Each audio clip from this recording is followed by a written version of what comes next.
right, Gabe's ready. Mike, are you ready? Yep. Fantastic. Ladies and gentlemen, welcome back to Glass Half Sports. This is episode number 41, March 24th. It has been a good start to the year. And you have stepped into Bizarre World. My name is Mike. I am one half of your hosting duties, and this is Nick. How you doing today, buddy? I'm fantastic. You a little thrown off? I Little just bit. figured we had stepped into Bizarro World because what do the Minnesota sports teams never do? Make big deals and make big moves and make things happen. Well, it has happened on 3 of the 4 fronts or in sports over the last week. So I figured, maybe we just switch roles and keep it rolling, or I don't know what to do. I'm a little confused. I don't The know world if you seems could be as upside down. pessimistic as I can be. Yeah. Oh, I definitely can be as pessimistic as you can be. But glad to have everybody with us. Mike, how you doing today? I'm doing well, man. How are you? Not too bad. Not too bad. What do we got for the folks today, Michael? Yeah, as always, we have our big show. Today we're going to be talking Twins. So went out and made in my opinion, The best free agent available in the market. biggest during the signing in offseason. franchise history. Biggest signing in franchise history. We'll talk about that. We will talk about possibilities of trades to bring in another starting pitcher to add to the rotation. And then we're going to pick a player or two that we've been impressed with the few games in spring training thus far. Absolutely. And then we're going to switch on over to the Vikings and talk about all the things that the Vikings have been doing, making moves, freeing up cap space, bringing in great talent from divisional rivals. Do our NFL Hot Corner segment where we'll talk about anything and everything NFL. A lot of quarterbacks on the move is the main focus. Yes. Wild Wolf Watch as always, and then we're going to dive into March Madness to cap off the show. Absolutely. And of course, we do have the one thing that we did not get to last week, which is our card giveaway as well. So stick around for that. We'll be getting to it right after our NFL Hot Corner, where we will be giving away one of the cards that you see in front of us if you were a sharer of any of our content on the platforms from the last 2 weeks. And we will crack open this pack right here as well to give away the following week. So, Mike, if they like the content so far, where can they find us? Yeah, as always, guys, you can find us on Instagram, TikTok, Facebook, Twitter, Spotify, YouTube, Patreon. Anywhere that content can be found. And if you missed the show live, and because we cuss, your best bet is probably to find us on MCN6 at what time, Mike? Saturday night at 10 p.m. There you go. We are MCN6's Adult Swim. Yeah. Good. It's a good... Kids go to bed, watch the adult sports show. There you go. And maybe keep the volume down so they don't pick up any vulgar language from Mike, because the guy swears like a sailor. But I guess we can move right on into Twins talk, which will be kind of like our Wild Wolf Watch segment as we move into baseball season here. We're 14 sleeps away from opening day, so I'm happy about that. And we can start with the massive signing that happened, of course, right after this show ended, or pretty much all the big news happened right after this show ended last week, in Carlos Correa, 3-year, $105 million deal with options at the end of each year under his new agent, Scott Boras, with the Minnesota Twins. What were your thoughts? Just to see the Twins make a splash play was extremely exciting. I do view this as more of a rental. Oh, stop it. I would be of the belief that he's going to be with us for a year. Yes. Maybe 2 maximum. I don't think that he reaches the end of it, the 3-year deal. So to me, if we're going to make something happen with making a big splash move like this, we do need to go get another pitcher. We'll talk about that here in a second. Yep. But this adds fielding prowess up the middle that we've never truly had at the shortstop position. Absolutely. It also adds a bat at the shortstop position that we haven't had for a consistent bat in the middle of the lineup we've never had. I was trying to think back who was probably like the most consistent fielding and hitting shortstop that the Twins have had. Christian Guzman. Yeah, but he was still always kind of average, right? Yeah. Like I almost, like, my thinking almost went back to early years of his career for Chuck Knobloch. Oh, wow. In like the early 90s. What a grab for you. And that would be, we haven't had a good above average shortstop for 30 years, if that's the case. So it's a difference maker, man. And I think the Twins did this the right way. I think this was a win on both sides. Can Correa move on after this year? Yeah. If the team stinks for the Minnesota Twins, can they move him at the trade deadline and get a boatload in return because of who he is as a player? Yes. Could he be satisfied with playing guys that he's familiar with in Buxton, Polanco, Sano, guys that came up through the minors with him, and ride out this 3-year deal if he really wanted to? Absolutely.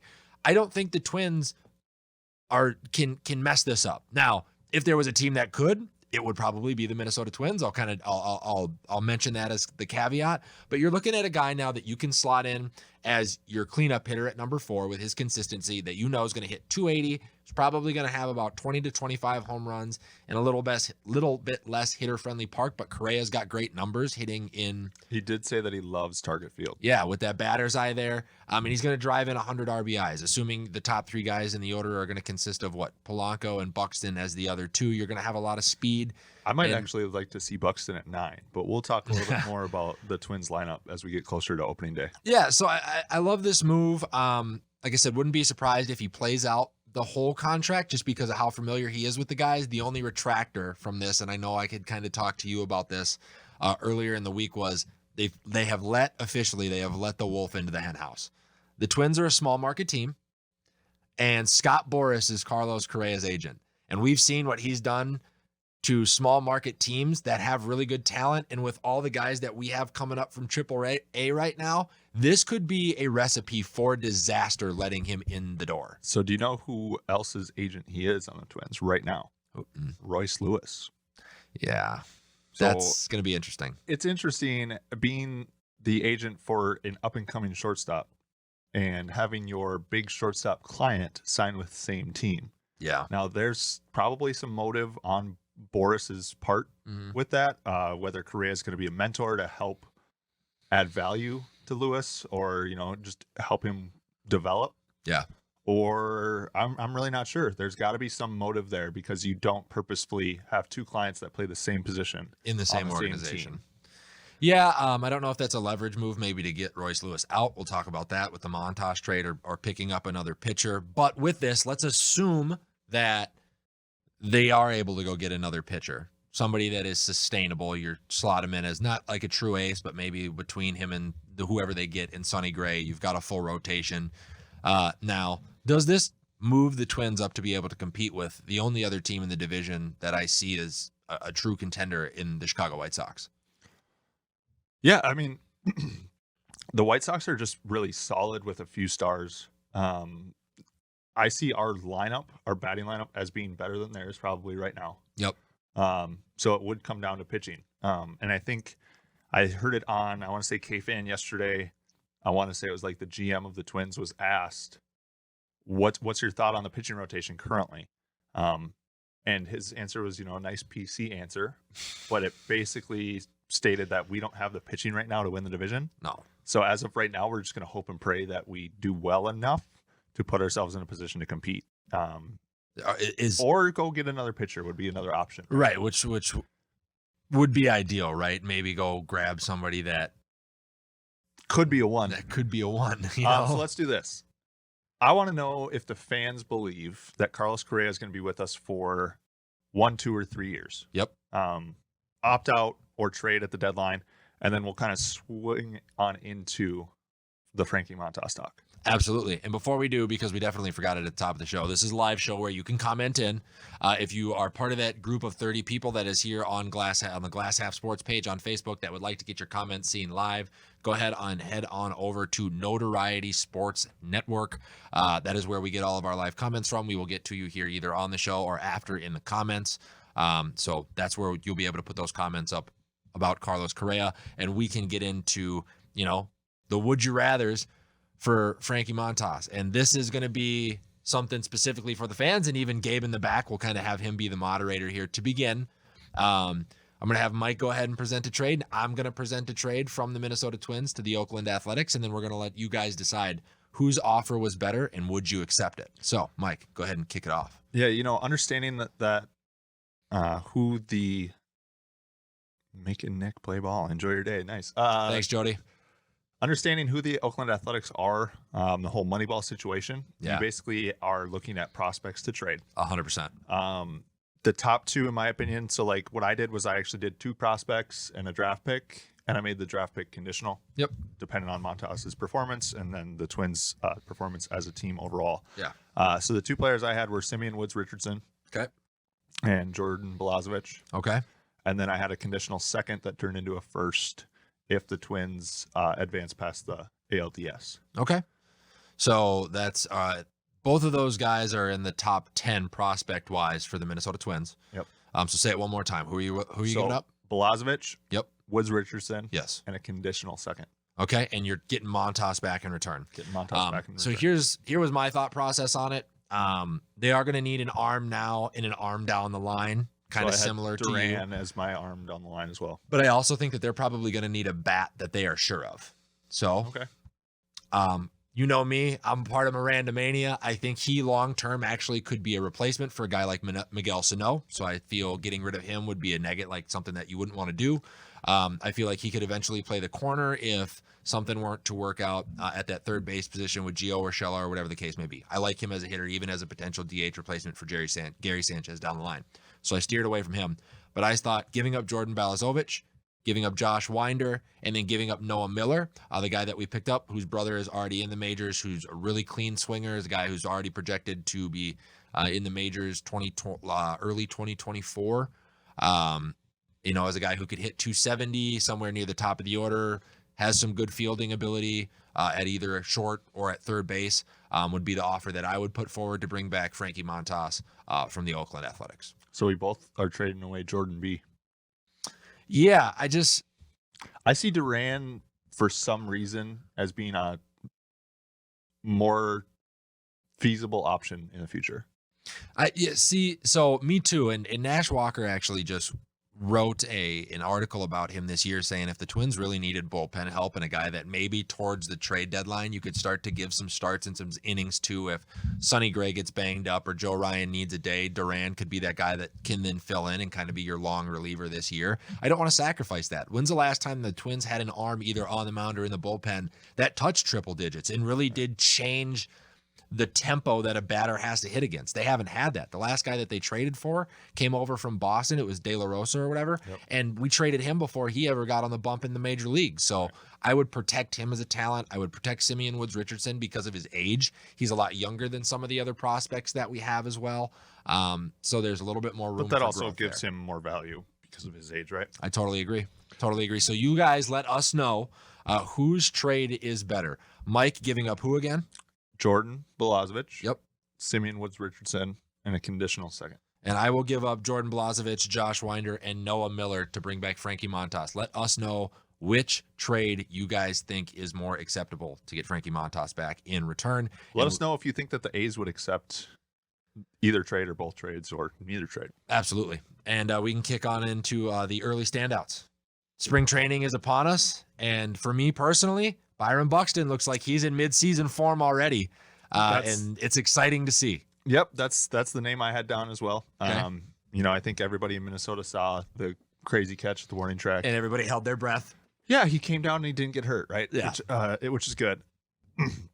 The worry I have is, if he's hot now, Byron Buxton is a very streaky player. Yes. So I think he's going to be just perfect for opening day being cold. That's my worry. Is it's exactly 2 days ago, 2 weeks to go. He's extremely hot now. No, he's definitely been impressing and looking good in the field and at the plate. I'm really excited to see Correa kind of get his bat back. Yes, his bat is on vacation right now, so his bat just needs to return. I don't really have any doubts that it will. Yeah. But it hasn't ever. This is probably the most excited I've been for an opening day in quite some time. Are we going to have to go to some Twins games along with the Saints games we're going to have to go to this year? I think we're going to have to, yeah. Oh, man. What an exciting summer. Yeah. The only other guy that I was thinking about, by the way, is Flash, a guy that I kind of knocked last year coming up from AAA, and Nick Gordon has looked pretty good over the last couple of games, both in the field and at the plate, hitting consistently, good barrel contact. He's not putting the ball in the gap, but it's over the infielder's head and in front of the outfielders, and consistent, just on base, consistently putting the pitchers that he's faced into a little bit of a bind for whoever's going to be hitting behind him. A little bit impressed there as a guy that might actually see some additional playing time as a utility player.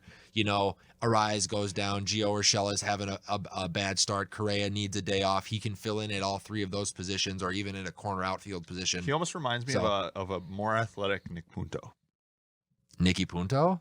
Is that a good reference? I think he's a more athletic, less power. I was going to say, and I think he's a plus, but he's a more plus hitter. I think he's more consistent contact-wise at the plate. But, yeah. So I'm excited, dude. Like I said, I think this is the most excited I've been for an opening day in quite some time. All right. Well, let us know if you're going to be showing up to opening day for the Minnesota Twins this year, and if these moves have put them over the hump enough to be a contender, assuming they get another starting pitcher, which I believe at this point that they have to. We talked to Nash Walker last week about it. Once you sign the big name, it kind of compounds on itself. Doesn't make any sense to go out and get Correa if you're not then going to go out and be aggressive to try to get a pitcher to round this thing out. So right, you can't make a playoff push or a World Series push and then not make that push. Exactly. You can't. It's you got to follow the same line of thinking in your offseason moves. So the move of going and getting Correa leads us to think, hey, we're being aggressive this year and actually trying to win some ball games. Absolutely. So let us know what you guys think in the comments. We will get back to you live here on the show or in the comments afterwards. And now we can move on over to the team that Michael is sporting proudly on his chest, but you can't see it because he hides behind his computer screen all the time. In the Minnesota Vikings, making some big moves, clearing some cap space, and bringing in some talent, starting with Danielle Hunter, converting $18 million of his guaranteed money into signing bonus to take pretty much all of that off the books in cap hit. Yeah, I think it cleared 13.8. And we wound up giving him $18 million in his bonus Yep. For that, which made room for some other deals. But let's isolate Danielle Hunter as an individual. What were your thoughts on our ability to make sure that he stays in-house, especially for just this year? Yeah, my thoughts on Hunter. When he is healthy, he is one of the best defensive ends in football. The best. One of the best defensive ends in football. With us switching to the 3-4 and him becoming a true edge, basically playing that outside linebacker role, it's going to be very interesting to see how he adapts. Yeah. I do think it's going to help him. Yes. Actually. It's going to keep him away from some of those junk interior, like big body issues that seem to be nagging him now. Oh, what is this? All right, breaking. Days after Deshaun Watson was traded to the Cleveland Browns, a second grand jury in Texas is considering evidence related to another accusation of sexual misconduct against the NFL quarterback. Ooh, so that puts Deshaun Watson in jeopardy. Baker is back. Yeah, in jeopardy again, but I guess this is why the Cleveland Browns may have hung on to Baker Mayfield, and we will talk a little bit more about that when we get to our NFL Hot Corner, but I appreciate the producer for putting that on the screen because that is definitely something to monitor.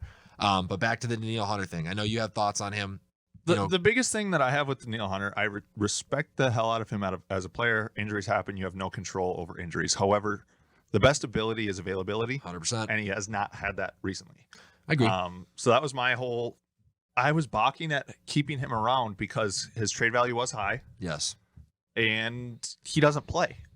So it's difficult for me to justify paying a guy $15 million, $18 million, whatever it may end up shaking out to be, to sit on the bench. I would agree. So that's my one thing about him is that he does have a difficulty staying healthy. If he can stay healthy, and then obviously we're going to talk about who we brought in opposite him because of that $13.5 million that we freed up. Yep. I love Danielle Hunter, Same. and I appreciate him making this move and helping out the organization. Yeah, and I think, and we'll speak more on this when we get to the Harrison Smith and the Adam Thielen restructures as well, and I'll even maybe throw Kirk Cousins a bone here. Throw Kirk Cousins under the bus, you said? I'll throw him a bone here, Oh. But I think this is evidence of the culture shift that Cam has been able, Kwesi Adolfo-Mensah, has been able to bring into the building since arriving. I think there were some relationships that were becoming stale, and that was what was driving some of the, no, this is the money I want to make, or trade me talks. You kind of saw it with Stephon Diggs. You saw it with the way that Danielle Hunter approached the contract renegotiation that he wanted prior to Zimmer's departure, prior to Spielman's departure. But now you kind of get this feeling that these guys trust him and they're all back in it together. They want to do this as a unit. They understand that they have an opportunity to extend this window. They don't have to totally tear it down if everybody's going to be on the same page, and they're willing to do so because of the guy that is steering the ship. Danielle Hunter to me is a guy that if he stays a Viking will go down with the likes of, John Randall and Jared Allen. Stay healthy. And, yeah, if he can stay healthy, That's which the issue. I think the scheme change helps him do that. He was a stand-up outside guy at LSU, and with the way that we've converted this, I don't know if you've looked into this. His cap hit next year is only $6 million. Mm-hmm. The year after that, which would be the final year of the void year deal that he's on, it's 3.5. So, I mean, I'll take him for that price. yeah, right. but there's room to go up there. You can add more money, you can restructure there. But if it's, hey, we were on the cusp of a Super Bowl, will you take 6.5 for one more year? I mean, just in the cap hit, he's still going to get his money. You're in a good spot. You've renegotiated this brilliantly to make sure that you can keep one of the true top pass rushers in the league in your building. So let us know what you guys think on Danielle Hunter, and we can switch on over to the guy that you see in that picture right there in his line mate, coming over from Green Bay in Zadarius Smith. Mike, your thoughts? Super excited about this. Oh, so stoked. Very, very, very happy with this move. This is a Madden type move, to be honest with you. Like, this is, I am extremely happy with Kwesi Adolfo-Mensah so far. Yes. This move cemented my opinion of him. Yep. Putting Zadarius Smith opposite of Danielle Hunter is going to be very scary for some teams. If you go back to 2019, between these two guys, they had 12% more QB pressures than any other duo or team in the league when they were both healthy. Yep. This should be terrifying. This is Mike Pettine's guy, so he's going to bring some leadership and some understanding. And Mike Smith's guy. And they're going to bring some understanding to that defense. I think this is a situation where Zadarius Smith's going to be able to teach Danielle Hunter some things that he doesn't know about being a stand-up guy in the NFL, because Danielle Hunter hasn't really had the opportunity to do that. A stand-up edge rusher. Right. Not like being a stand-up guy like Deshaun Watson isn't a stand-up guy. Stop it. But this is the right move. And this is something, you look at the Vikings blueprint has always been meet you at the quarterback, the Purple People Eaters, like the culture of the team. The last couple of years, we've kind of been cobbling the pieces together to feel like we have a legitimate pass rush. This solidifies that as the cornerstone of what this defense is going to be for the next, at least year. Yeah, very excited about this. The last thing would be to, find some secondary, because if you're not there immediately, as of right now, you're throwing the ball basically into green grass, because we don't have anybody signed at the quarterback position. You don't trust Chris Boyd? Like I said, we don't have anybody signed at the cornerback position right now. So I think this move is really setting up our defense for success this year, and hopefully in the next couple as well, as hopefully our rookie corner that we draft at 12 continues to develop. Yeah, absolutely. And I have one last thing on the Zadarius Smith signing. Ha, LOL, neener, Aaron Rodgers. Those comments about people come to Green Bay to play with me. That comment's not aging well, because people go to Minnesota to hit you. Yep, that's right. So, haha, neener, LOL. What's next? We are going to touch on the Adam Thielen and Harrison Smith contract restructuring. Yeah, like the Adam Thielen side of this, not super crazy about the Harrison Smith side of this. The unfortunate truth, if nobody has looked at the numbers, yeah, Harrison Smith took a little bit of a saving grace for this year, but his cap hit next year becomes $23 or $24.5 million. Yeah, that's when you kick the can down the road next year. And the following year after that, it goes up again to 26. This might be the last year that you see Harrison Smith in purple and gold. It really might be, because of the way that they had to do his deal. Unfortunately, I think we all kind of knew that the Hitman Harry era was coming to an end. When you're playing, he kind of switches between that free safety and strong safety role, but he really is that strong safety down in the box. That's basically an extra linebacker. Not a ton of linebackers, especially basically what is an undersized linebacker, right, are successful into their mid-30s. Yeah. I believe he's 32 now. I think it was evident that this year or next year was probably going to be one of the last years that we see Harrison Smith in that defensive backfield. Yeah, and it's tough. I mean, I would love to have seen them been able to, maybe work this, you get every once in a while you get a win where with Danielle Hunter, all the stars aligned. Yeah, we can get him restructured. We can extend him. His cap hit goes down over the next couple of years. And then if we want to extend him with larger money, we can. With where Harrison's at in his career, what the defense is going to need in the next couple of years, him being a Zim guy. Like, I understand that Harrison Smith probably holds no grudges against Kwesi Adolfo-Mensah or head coach's name, Kevin O'Connell. But he wasn't drafted by that regime and to inherit an aging safety that in the next 2 years after this is looking to make almost $50 million. is going to be a tough pill to I mean, swallow. on the flip side of that coin, though, he is a top 5 safety in the league. So, yes, he is an aging safety, but still one of the best safeties in the league right now. So, True. I think how he plays this year and how the defense plays around him, and then basically the team as a whole, is going to dictate. If we go to the NFC Championship this year and lose it on a last-second field goal, you can guarantee they're probably going to try to bring Harrison Smith back. Oh, yeah. The next year. So, I think it's very much so what the NFL always is. What have you done for me lately? I was just gonna say it'll always be a "what have you done for me lately" thing with that. Adam Thielen, in my opinion, is going to be a guy that is always going to do the right thing for the Minnesota Vikings. I do believe that he is truly a Minnesota homer. I don't think he's ever going to leave. I would like to believe that Adam Thielen doesn't want to play anywhere else. Yeah, in my opinion, and I'm going to get a bunch of heat for this if there's Twins fans still watching. When we talk about like Minnesota homers, I would like Adam Thielen's legacy to eclipse Joe Mauer's, because Adam Thielen's legacy is one of, it wasn't given to me, I had to earn it. I did the best that I could at a position that I shouldn't have been able to play at for as long as I did, and I won this and helped this team win ball games, versus a guy who is consistently under scrutinization for, oh, my back hurts, now I'm overpaid because I was a catcher who went to first base. Okay, but you know what I mean? Just the things first like few or the last few years of Mauer's career may not have been the best. Last 8 years of Mauer's career? I mean, like, is Joe Mauer a Hall of Famer? No. Really? Yes. Won the batting title at the position of catcher. Yep. How many other guys have done that? A couple. Like 1 or 2? Yeah.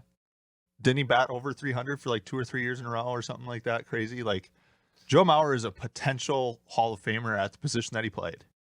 Sure. And he was born and raised in the cities Mhm. that he played for. Thielen is from Pequot Lakes, right? I Is believe that right, so. Gabe?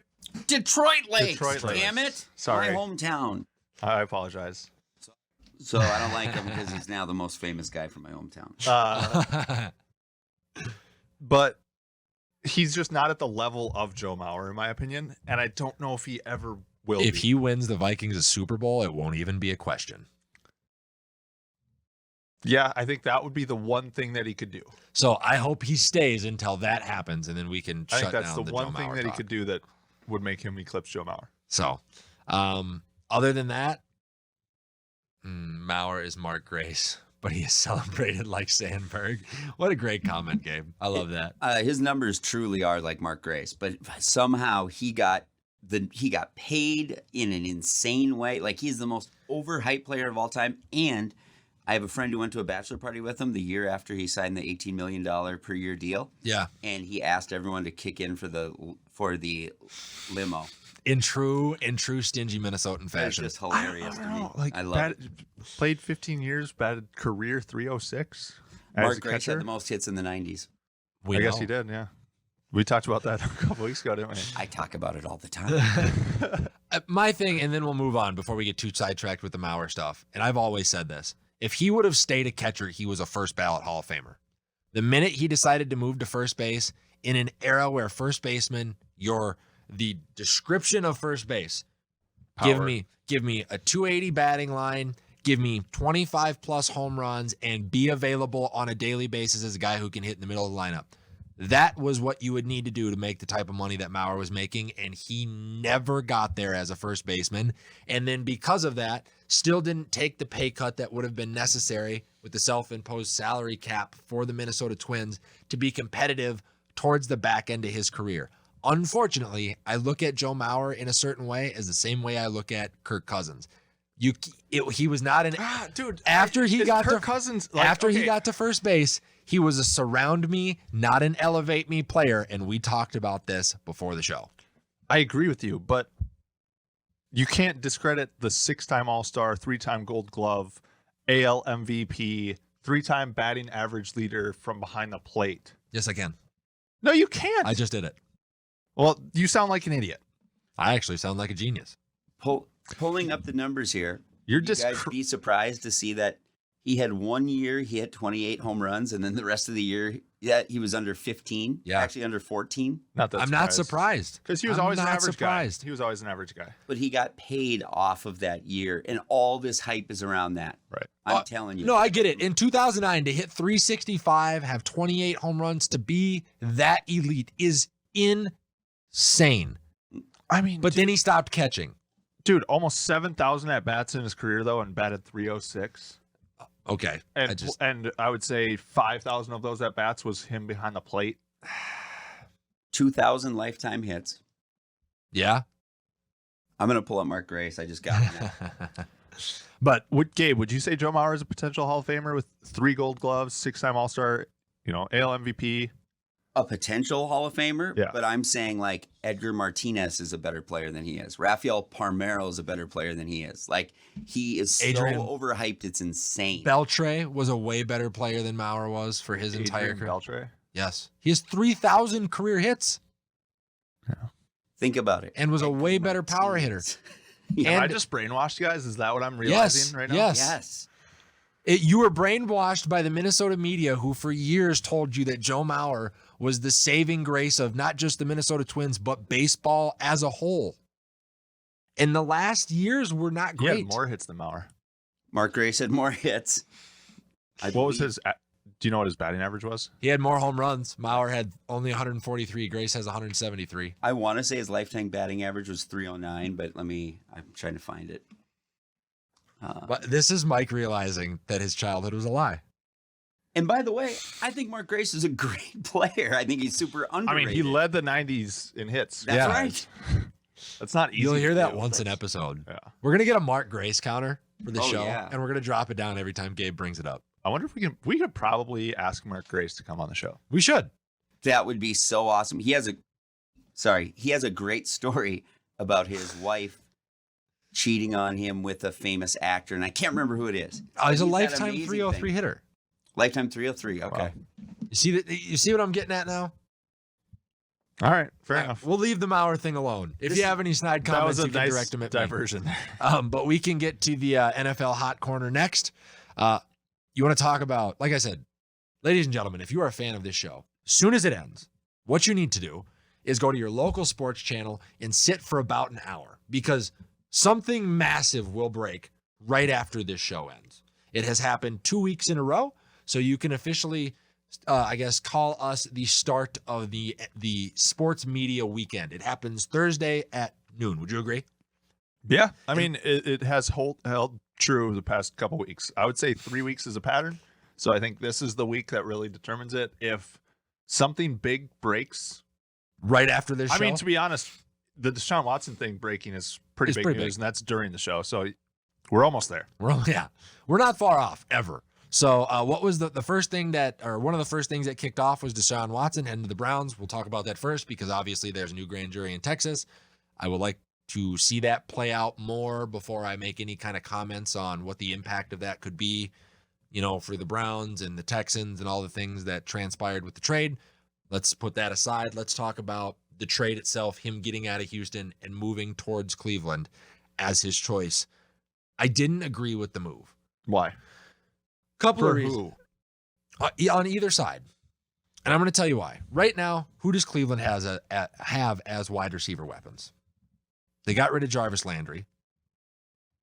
I They think got that's, rid of I think Austin that's why you Hooper. bring in a quarterback who, in my opinion, elevates and doesn't need to be surrounded. I agree. Has Cleveland really won any meaningful games recently? Do you believe Kevin Stefanski? No, but they are not the Cleveland Browns of 2004. Let's You're be right. honest. This But- is a potential playoff team with a quarterback like Deshaun Watson, in my opinion. You're true, but you've also said that you have questions about the way that Stefanski runs his offense. Surrounded by Baker Mayfield. I think Deshaun Watson fits into that scheme a little bit more as a zone type scheme. Yeah, You potentially. can run some read options off of it. I think Deshaun Watson is a better fit for that scheme than Baker Mayfield. I think Baker Mayfield basically needs to be in a run and gun offense. Yeah. Um, But then what basically they get, 4 wide, shotgun, let them distribute the ball. yeah. Not necessarily downfield attacks, but I also didn't agree with what they gave up. Okay, so let's Take a look at just it's what everybody was expecting just the Browns Texans to get, though. Totally agree. But let's look at the Browns defense. They had to pay Myles Garrett. But they have 2 first-round corners that they are going to have to pay in the next 2 years. They have 2 first-round safeties they are going to have to pay in the next 2 years. Their tight end is going to have to get paid. Njoku, he's already talking about like an $85 million extension. They are losing pieces on the offensive line already. They are going to have to re-up Nick Chubb. At some point, they are probably going to lose Kareem Hunt, and they still have to be able to afford wide receivers. And you're seeing it with Patrick Mahomes, because we're going to get to the Tyreek Hill deal here in a minute. When you pay a quarterback like this, and you don't have all the other pieces in place already for your future, the next 3 to 5 years, it becomes difficult very, very quick, and you would have to draft well. Well, now you don't have a first-round draft pick for the next 3 years. So where does your depth come from to make a playoff run? Like I said, dude, I think there's 2 different types of NFL teams. There are NFL teams that have a quarterback that can elevate the talent around them. And then there are NFL teams that need to have talent around the quarterback in order to elevate him.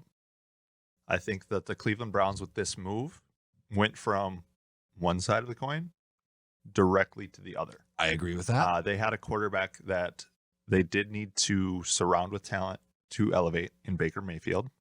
And like you had said, they started to lose that talent. They lost Jarvis Landry. They lost Odell Beckham Jr., Austin Hooper, J.C. Treader.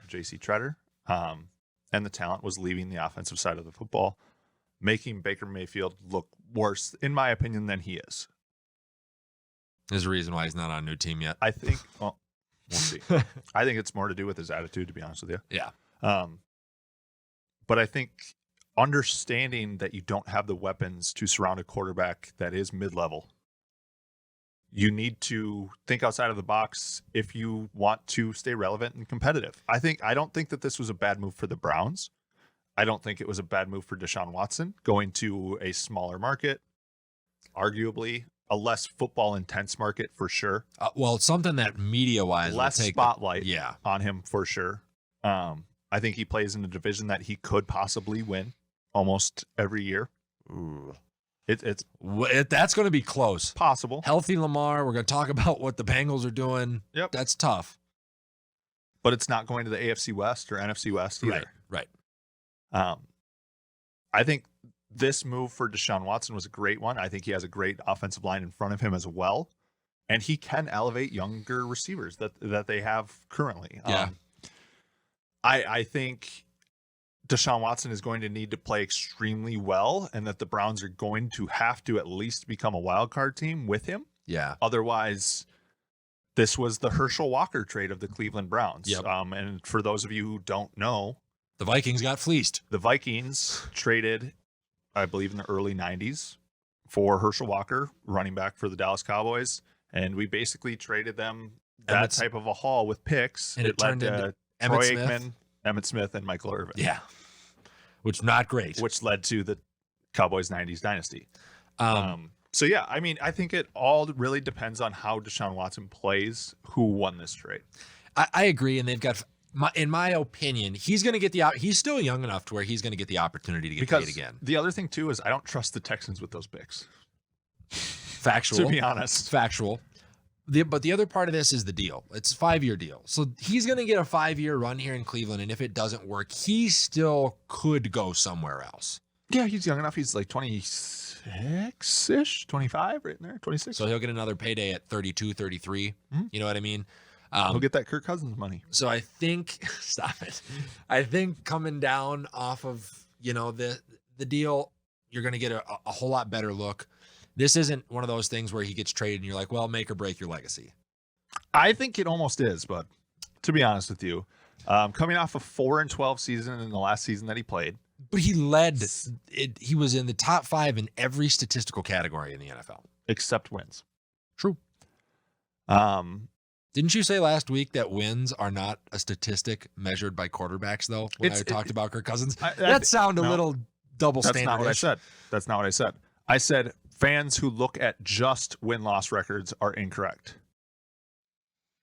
Yeah, so there was breaking news that there is a second grand jury looking into evidence against Deshaun Watson again.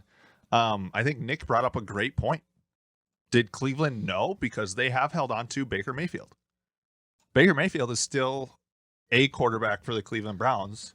And if this does hit the fan or even tie up Deshaun for a year, you still have Baker Mayfield, who is a serviceable NFL quarterback. Would you rather have Mitch Trubisky or Baker Mayfield, bro? Are you serious? Stop. You don't want me to answer that because you're going to get mad. You're going to be wrong.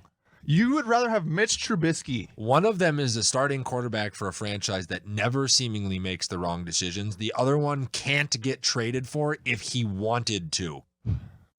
And the sad part is, I don't even have to give names for everybody to know who I'm talking about. So your argument for Mitch Trubisky is, well, the Steelers are usually right. So I'm going to give Tomlin the benefit of the doubt. Before you guys go nuts on Mitch Trubisky, Yes. can we talk, like, would this not just cripple the Browns? If, like, you know, let's say these charges are somewhat legit, which I think adds a little bit of small, you know, like you guys started to convince me about the lawyer last week or whatever, the Texans angle. Now I go, oh boy, you know, if that ends up bad, look at that. How many years of picks, first round picks? You want my honest opinion on it? I think this is Houston's. If we're going to, and I do firmly believe that there was some fishy stuff going on with the attorney. I agree for with the sexual assault cases. I mean, if Houston was really smart, now is when you do it. Now is when you do it. Why? Because you got the capital. You got the picks now. You got the picks that you wanted. He's out of town, and they're both in the AFC. They're out both in the AFC. Now screw the team that you traded him And to. screw Deshaun, who left you. They would open themselves to lawsuits, though. I mean, that'd be a criminal act. But guess what? Here's what, and me and Mike have talked about this multiple times on this show. NFL owners are damn near criminals. And somewhat protected by the NFL shield. Think about, like, who took the blame for, Dan Snyder is the worst human being on the planet. Dan Snyder didn't get dismissed. If you don't know about it, look it up, because you'll probably agree with me. Dan Snyder didn't get dismissed from Washington, but Washington's investigation got John Gruden fired. Like, let's put that into perspective. Should he have said those things? No. Was it okay for him to speak in the way that he was speaking? No. But the investigation was happening for a guy that was asking for topless pictures of his employees, and he's still allowed to own an NFL franchise. So if you're worried about the Houston Texans ownership opening themselves up to lawsuits, good luck, because they will have to pry every these are like inch out of right. They're so bulletproofed that it's not even funny. Well, what about in the past? Hasn't there been things like this where there's been trades, the player is hurt? What have they done as recourse? Have there been any major ones, you know, where they felt like the team knew it? I'm trying to think of one that, you know, that's... Well, I think that has stopped as of recently because to complete a trade, the player has to get a physical by the new team. Yes. So the trade stuff has definitely changed. There was one like famous one though, wasn't there? Yes. Yeah, that's what's on the tip. I can't think of it. That's what's killing me. I don't think that this is going to get I don't think it's going to get redacted and he's going to wind up back in Houston. Like, I don't think that's going to happen. I think that it could get voided. No. Or could. Nope. It's too late now. It's too late now because this is not a game show. This is a legal thing. Like, no, I agree. I agree with you. But let's go through the timeline. He lost a year of his career. One grand jury goes not guilty. Now, if the NFL said we're going to put him on the commissioner's exempt list until the rest of this gets figured out, then yes. But because that didn't happen, that puts these teams in play to trade for him.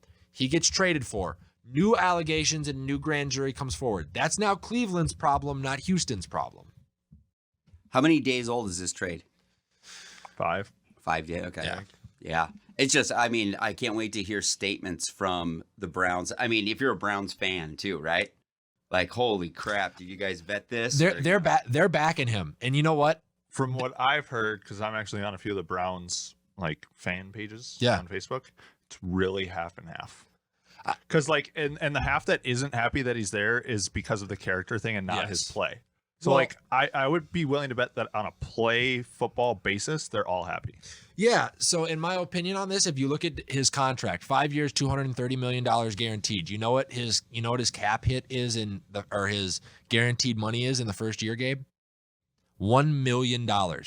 So they are planning already that if he is to be suspended or fined or miss games, that the money that he will lose for the games that he can't play this year will come only $1 million out of that $230 million deal.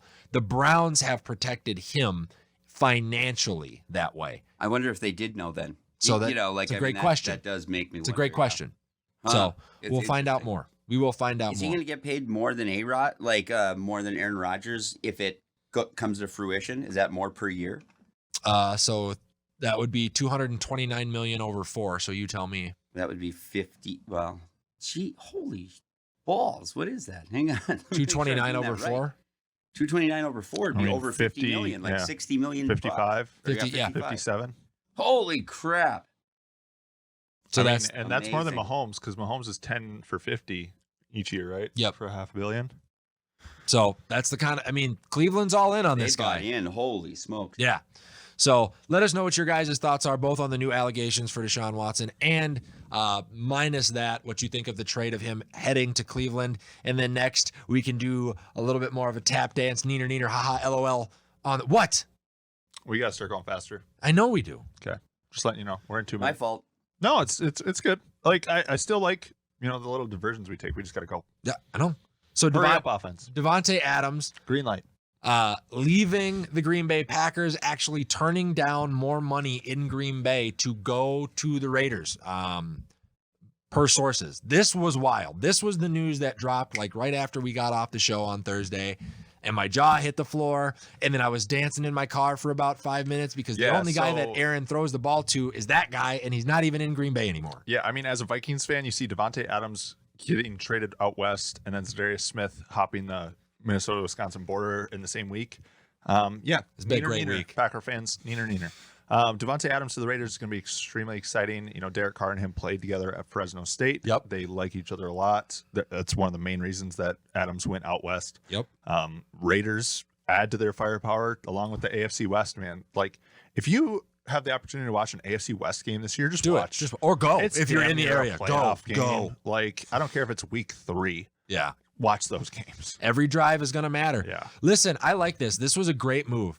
And I'm going to draw a comparison for you. Their new coach, Josh McDaniels, last time he had a wide receiver that was pretty good coming from another team, years 30 through 32, age-wise, was Randy Moss, who accounted for in 3 seasons, which is pretty much the deal that Devontae Adams got, accounted for 3,600 yards, 47 touchdowns, and a lot of catches, right? That's pretty much what they're going to get out of Devontae Adams in that system. Maybe 80% of that production, just keeping in mind who the quarterbacks are that are throwing the football. I totally get it. But, you go Adams Moss, you go Gronk, you go Waller. You look at the same offensive coordinator. I think their running backs are better. I think their offensive lines are comparable. I think the defense is pretty good. I think this was a massive step forward for the Raiders, and the cap numbers aren't atrocious. So it's actually longer than a 3-year deal, but there's a potential out after the 3rd year. In the first year, his cap hits 3.5. In the second year, his cap hits only $7 million. Then it jumps up to 17, and then there's a potential out before it gets to like 24. Or something, and then they can restructure and kick the can down the road if they want to continue to compete. This was a total win for the Raiders and a massive black eye for the Green Bay Packers, if you ask me. Good. I like Good. that. Let us know what you think about the Devontae Adams trade. Yeah, absolutely. Skull Raiders. Does this help the Skull Raiders? Does this help them out of the cellar in that division? I didn't think that they were in the cellar, remember? That's right. Ugh. Probably long. Increased after this move. Increased for after sure. this move, but probably still pretty long. I mean, the AFC West, in my opinion, is going to be very similar to the NFC West now. You win that division, you have a shot at the Super Bowl, period. Yeah. Like, Niners won the division 2 years ago, Super Bowl. Rams won the division this year, won the Super Bowl. Chiefs win the AFC West, Super Bowl. So, I think if you can win the AFC West, you have a very, very, very good shot at winning the Super Bowl. And I think the Raiders are in that mix, especially with Tyreek Hill departing Kansas City. I mean, I have the Chargers still in the cellar, to be honest. I think it's between the Broncos, Raiders, and Chiefs in the AFC West. Stop it. All right. So from a pass catcher to a pass thrower. Throwers.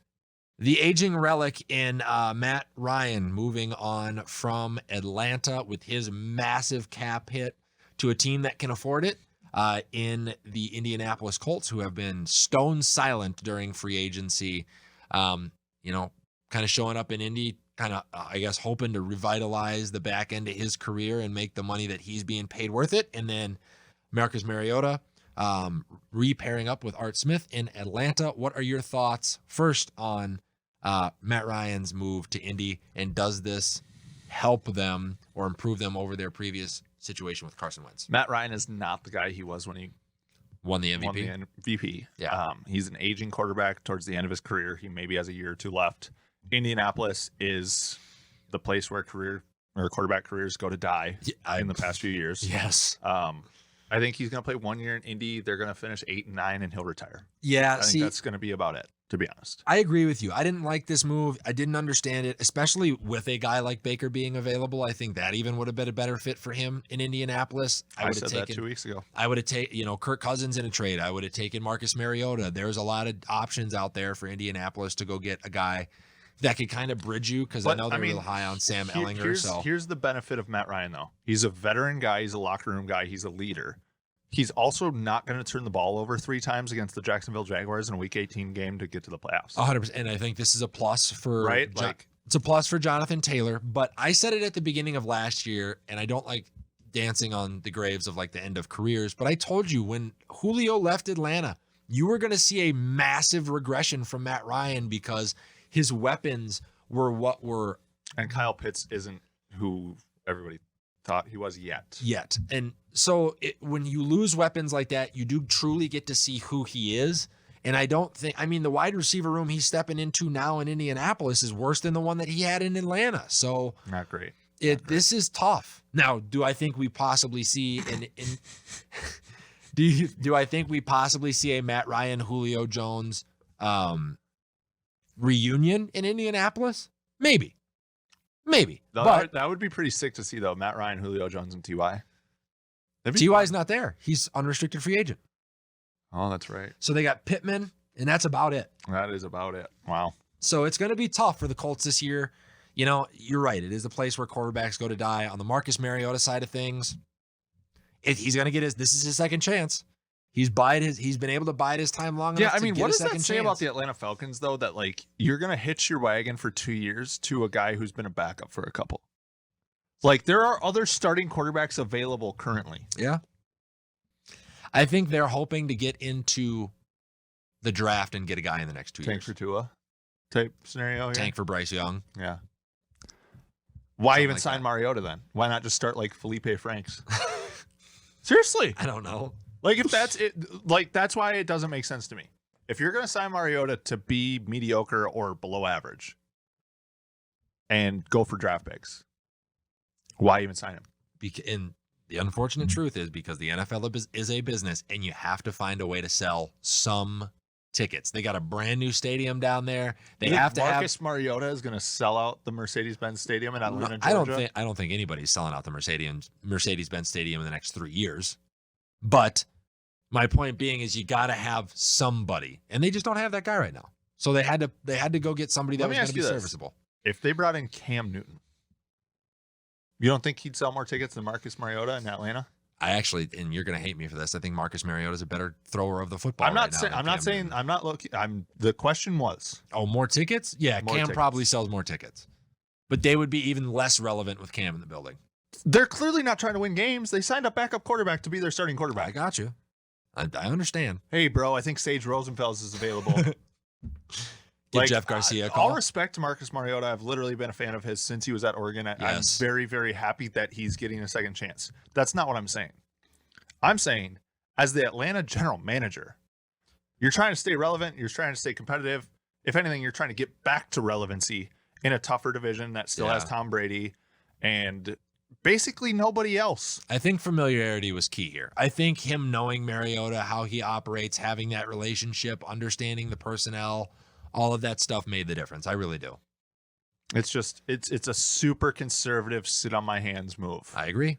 And I just don't understand, if you're gonna make a move, why even make one like that? So Yeah. I don't know. Congratulations to Marcus. I hope you revitalize your career and do well there, though. So let's flip it around from the guys who throw the ball to the guys who protect them.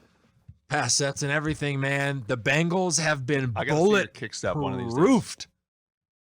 Yeah. On the offensive line. What, 3 line signings free agency period? 3 massive O-line signings. Here's what I will say. The Bengals have managed to do the thing that the Milwaukee Bucks were unable to do in the NBA, which is take a small market team, get to and or win a championship, and then still improve the roster. And I think that has everything to do with your signal caller.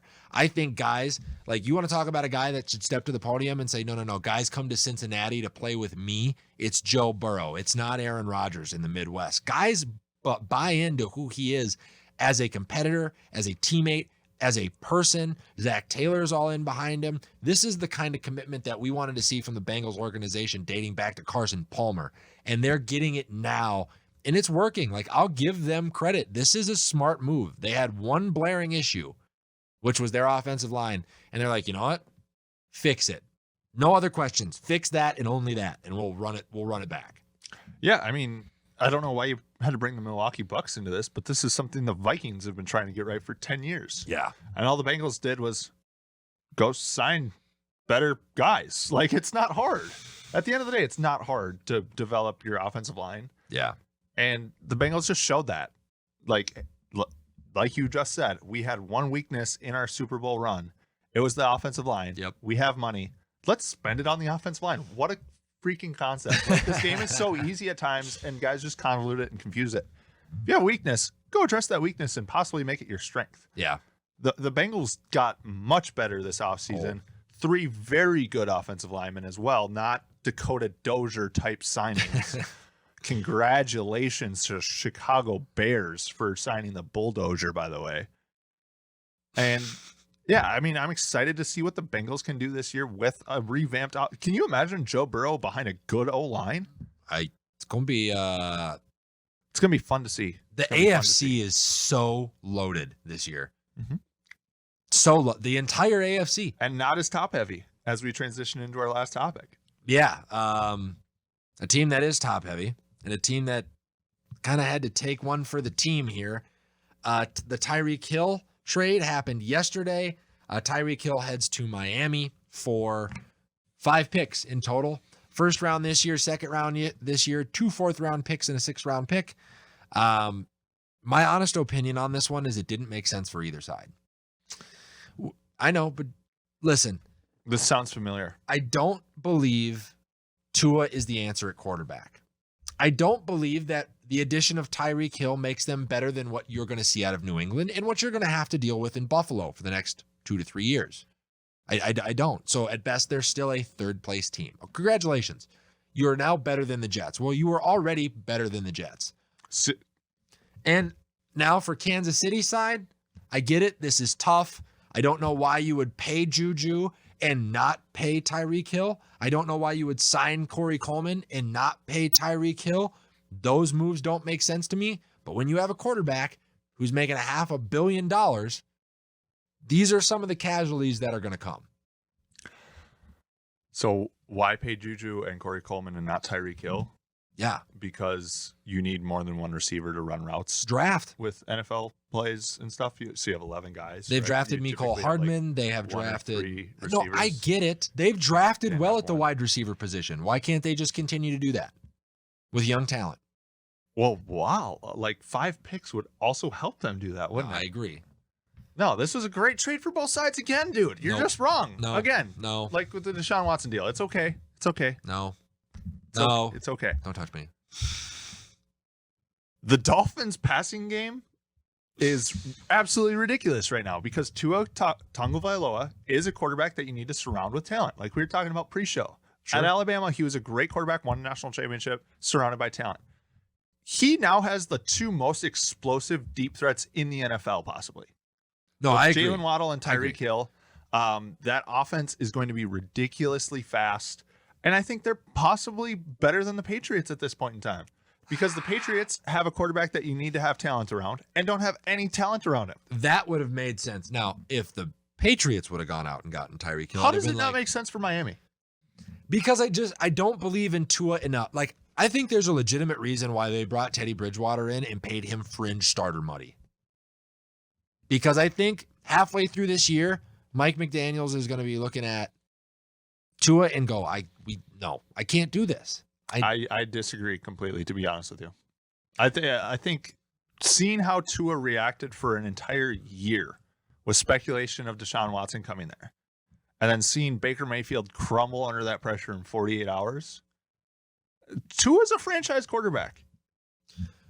I just don't think he has the arm talent or the physical tools enough to get the job done. Like, in my opinion, if you can win a national championship at the highest level of college football, we can't even talk about that. How are you not a talented enough quarterback to win games in the NFL? First of all, one of the national championship that he won, did he not come in as a backup, incomplete as a freshman?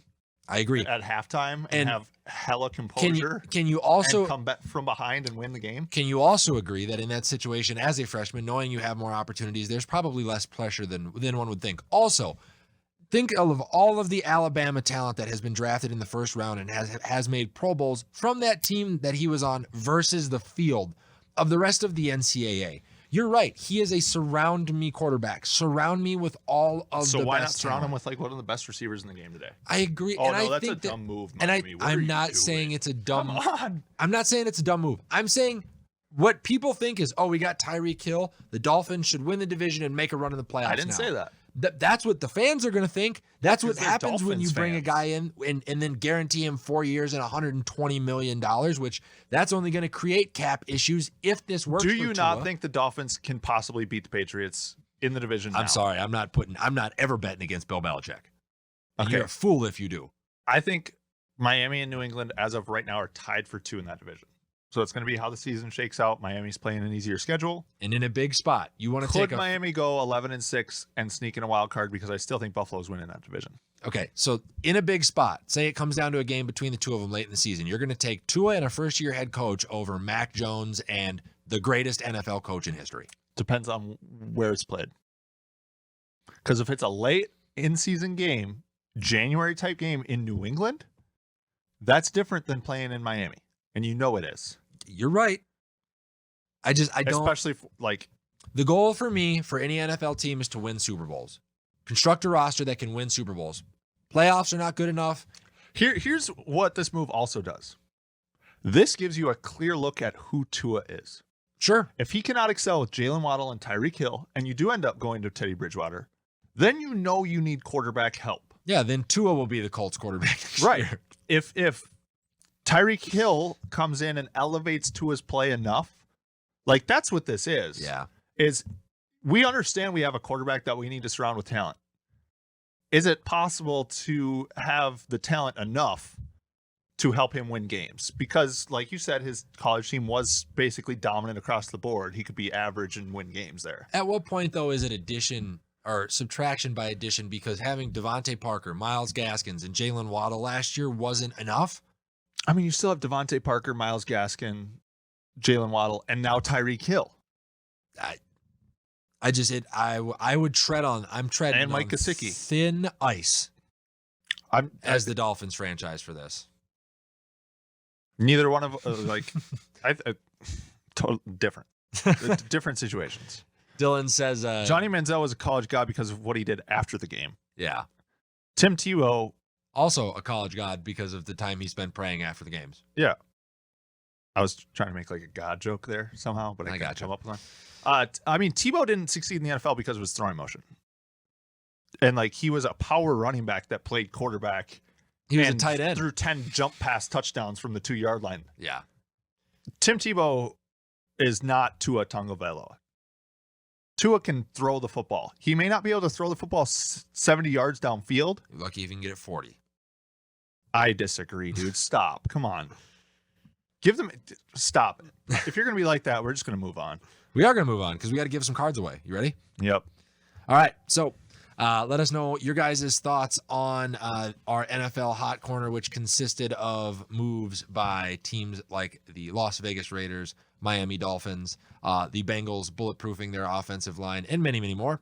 We will either get back to you here live on the show or in the comments afterwards, and we can do our card giveaway. So we have some names in a bucket or in a bowl here from the last couple of weeks that Mike is going to draw from. We draw your name. You get to pick from any of these cards up front here. Saquon Barkley from Penn State. Marlon Tuapatulolo, he's a defensive tackle or lineman for the Philadelphia He Eagles. would have been a lot more relevant had Fletcher Cox stayed out of the city of brotherly love, but Yeah. he resigned. So. Cornell Powell, current receiver for the Kansas City Chiefs, Moving autograph on up. card. And then a Purdue Drew Brees card, That's the one to get, folks. which is also actually numbered and worth a little bit of cash. So, without further ado, this week's winner is Zach Sandbakken. Oh, all right, Zach Sandbakken. Thanks for commenting in on Instagram. You are the winner of this week, and you have your choice to select any of these cards. We will reach out to you on social media. Congratulations to yourself. And now we will open up another pack of cards to give away. That was a round of applause. Very nice. We'll open up another pack of cards here so that way we can do the same thing for next week. Mike, why don't you quickly run through the rules of the contest so people know how they can be entered to win one of these cards. These Panini Prism cards, by the way, worth quite a bit of money. They are at the rookie packs, so you will have the ability to get autographed rookie cards, Drew Brees from Purdue, so on and so forth. Yeah, so we are giving away any card out of the pack that we are opening today, or any card out of previous packs that have not yet been claimed. Yes. In order to be entered into the contest on any social media, you basically need to share the clip or picture and comment with the card that you would like to win. So on Twitter, for example, you're going to take a screenshot and at us at Glass Half Sports with the card you want to win. Yep. Retweet as well, correct? Yep, retweet as well. TikTok and Instagram, you're going to share the clip or picture and comment with the card that you would like to win. Facebook, you're going to go to our Facebook page, Glass Half Sports, and share with the card that you would like to win. Share the post with the video, with the card, with the name of the player that you would like to win. And then you have to tune in next Thursday to see the giveaway as we draw for it live. Pretty much just share and comment on all of the platforms. Unlimited entries, guys. You can do this on TikTok. You can do it on Instagram. You can do it on Facebook. We will write your name 3 times and put it in the jar. Absolutely. So we will be giving away anything out of this pack or anything that is left from this grouping, which only continues to grow right here. And then we will open another pack next week. So are you ready, Mikey? Yeah, I'm pumped. We both are pretty sure that this has a pretty good card in it. There's no box in here. I was wrong. How is there no box? We felt it. I know there's no box in here. Oh well. We're still gonna open up a good pack. I'm sure. How's that, Mike? I know. That doesn't make sense. It doesn't make sense to me either. But we'll open it and figure out what's in here though. Well, yeah. Alrighty.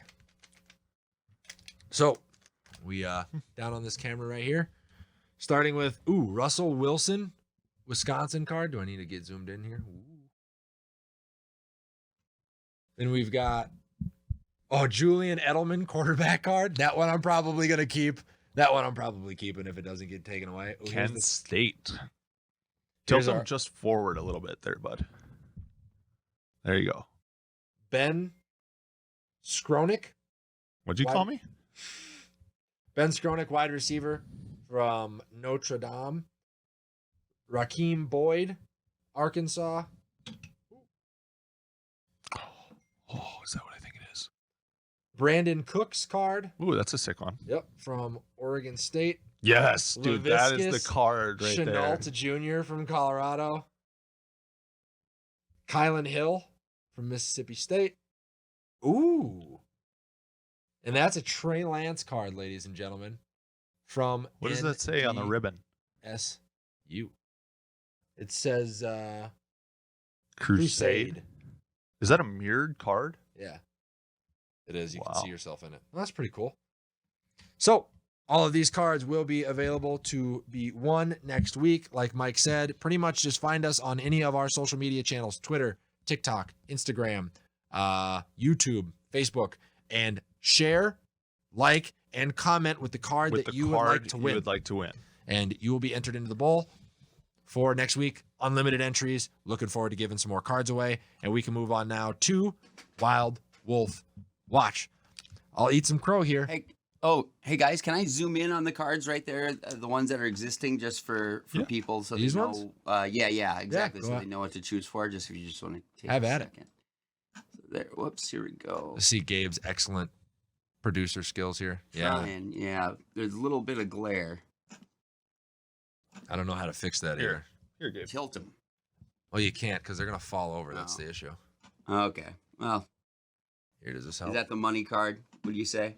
What's the money card? In my opinion, It's the Drew Brees or the it's Cornell gonna Powell. be this guy. Sorry, we kind of taped him on the table today, guys. Yeah, so they could stand up. So it is that card right there. Yep, that's All right. Drew Brees Purdue card. We'll figure it out later. Sorry for the It's delay. sick. He's got the old. There will be a like, picture of all the quarterback cards face available. mask. Yeah, there's a picture. There will be a picture that is posted on our Instagram. The thumbnail will be a picture of all the cards that are available on all of our social platforms so you can see which ones are available. So, jeez. I'm throwing Mikey. cards around. All right. All right. Well, we'll flash. Yeah. All right. Which one do we want to do first? Well, I can start by eating some crow with the Minnesota Wild. I thought it was time to panic. Like I said, we did kind of step into bizarro world with the Wild coming out and making a big move. I understand he is pretty much at the tail end of his career, but I mean, he won the goalie of the year trophy last year in the NHL for the Vegas Knights, and Andre-Fleury coming to the Minnesota Wild. We also got a defenseman from Anaheim that I do Jacob like. Middleton. Yep. That I do like quite a bit as well. And because they have been at home, we have been able to turn some things around. So big ups to the Minnesota Wild for making the moves necessary to feel like they are doing their best to contend to the best of their ability this year. Oh, I apologize. Middleton is from the San Jose Sharks. We got Nicholas Delorier Yep. from Anaheim. I honestly loved these two moves. I love the Middleton move. The only thing that kind of bugged me. What did I say the Wild couldn't do? If Leverage. they made a trade, Don't leverage what your future. can't you do? You cannot leverage your future. Andre-Fleury is a one goalie. He's a starting goalie in the NHL, in my opinion. Yes. Still at his age. Probably for a year or two more. Cam Talbot is recently hot. I will admit that. A 1B. He's a 1B. Kakkonen is like a 1C, about to be a 1B. He's a 2A. Okay, so he's a 2A and a lot younger. Yes. So, in my opinion, what I would have done is when you got the Fleury deal done, Yes. trade Talbot. You don't need to trade away the second round pick along with Kakkonen then to get Middleton. You can just trade Talbot. The value is about the same, in my opinion. And then you have a one goalie and a two goalie. So I think, and I was listening to K-Fan as I came in this morning, and they were talking with the GM of the Minnesota Wild, and the conversation that was being had is Kakkonen seemed to be really good in runs when he was the one goalie. When Talbot has been down and he gets 9 games back-to-back where he's your starting goalie, he's great. The Wild believe culturally that is not the way to play the goalie position, that you need to have two guys that can, based on matchup, based on wear, here's why based on playoff experience as well, for a team that doesn't have a ton of that can steal games in the playoffs. And that's where I think the scales tipped. I get it. Keep the youth.